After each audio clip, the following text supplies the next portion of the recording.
there. Okay. I'm here to talk to you tonight about the dangerous situation at New Westminster Station on behalf of New Westminster Environmental Partners. Just a quick background. I'm sure you're probably aware of most of this, but just a quick background anyways. Currently, construction has closed the existing bus loop at the station.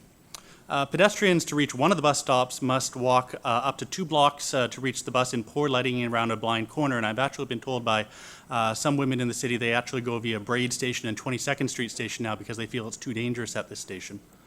Bus shelters have not been relocated to the new stops yet, despite promises the developer would pay for this, and this has been going on for about 6 months now.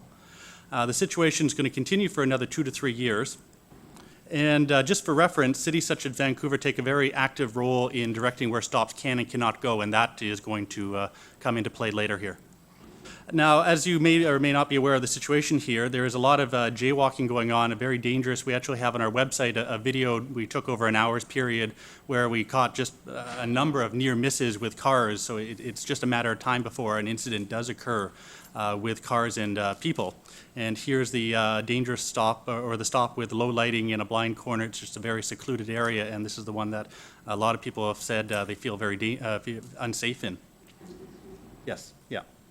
And here are the bus shelters which have been sitting idle for the last 6 months, which haven't been put in place, so a lot of passengers are still having to wait in the rain at the new relocated stops. Unfortunately, in the Traffic Advisory Committee, and I've also been told by a friend in the Pedestrian Advisory Committee, for the past few meetings, the only solution put forward to solve this very dangerous situation is that of a barrier. It's disappointing that is the only idea that's been brought forward. Some possible solutions that we in our group have done just through some sitting down brainstorming we want to pose to you and staff is there are 5 bus bays in front of the station already which are not being used currently, and each of these bays has a concrete pad already in place. Now this is going to become relevant in a few slides here, and that would mean no need for pedestrians to cross the street in this very dangerous manner, and no need to spend funds on a barrier or any such mechanism. Essentially what's happening now is with this idea of a barrier and such, TransLink is offloading costs onto the city instead of them dealing with the problem. Another solution is this stop sitting on Columbia Street itself, which is unused. According to, it already has a shelter in place, and according to the city's advertising contract, the illumination for it is paid for by city funds. And it just raises the question why we're paying to eliminate and add at a stop that hasn't been used in nearly a decade. That is just on Columbia Street, just in front of the construction site, just a block down from 8th Avenue, or 8th Street, yeah. And the problem we've been told when we've tried to raise this at both committees is TransLink is saying the hill is too steep. They've had runaways on this hill before. Now, we have, however this incident occurred, I've been doing some research talking to TransLink drivers, or Coast Mountain drivers I should say, and Coast Mountain Safety Committee members, and this incident occurred before maxi alarms and auto slack adjusters were installed on bus brakes. Just for reference, a maxi alarm, a maxi brake is the local GVRD term for a parking brake on a bus. And yet, as we can also see in this very picture, that buses lay over facing up on this very hill that they say is too dangerous to park facing down.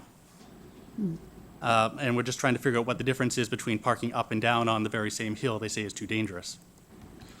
I did some further research and talked to some more Coast Mountain Bus Company drivers, and this is a quote from one of them. If you were to turn the wheels in and put the wheel block down, you could turn the maxi brake off and the bus won't move.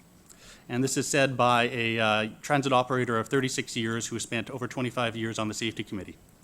And he went on to say, a maxi brake holds better preventing forward rolling than backwards rolling. In other words, it's safer to park them down on a hill than it is up on a hill. And I went on to talk to some of the safety committee members from Burnaby, which is where buses in New Westminster operate out of. And they said the problem that when they were addressed with this problem was not having to do with the hills. They said the problem was rerouting around the construction. So I'm not sure where this dangerous hill story comes from. It seems Coast Mountain and TransLink have a bit of a disconnect there. They were concerned about getting caught in construction traffic on Carnarvon. So again, we sat down with these Coast Mountain bus drivers, safety committee. Oh, nope, I forgot my order here. Back to the rutting issue. So the reason those pads are important is buses are so large and have so much inertia that when they stop, they actually push the concrete, and they create this rutting situation, as you can see here. And so in the current placement of the buses over the next 2 to 3 years, another cost that's going to be on the city is to repair the road from all this rutting from the buses stopping where there are not existing pads. So again, we're having more costs in the city for TransLink having the stops where they do. Now, again, we sat down with these Coast Mountain bus drivers and said, here's an idea, what do you think of this? And again, this is just one idea, and I know we have very intelligent staff in the city who I'm sure have a greater imagination than any of us because they have so much experience, but this is just one idea, and hopefully they can find another solution that works equally as well. And we also addressed with these Coast Mountain drivers, sitting down and talking with them, how to fix this problem of routing. We said, well, there's a few different ways to get around there, and they said, yes, all of these will work because, yes, the roads are big enough and we can make those turns. So in summary, passengers currently have to trek to their connecting buses through dark, dangerous conditions, and as I said, some people are choosing to go via other stations, even though it takes them twice as long to get home to uptown New Westminster, but they just feel unsafe in this situation. The only solution which we've seen was this barrier, and we'd love to hear other solutions. And we already have bus bays with concrete pads in place, which are ready to go right there and will not cause damage to the street. And finally, TransLink, unfortunately, this wouldn't be the first time that TransLink management doesn't know how their own buses work.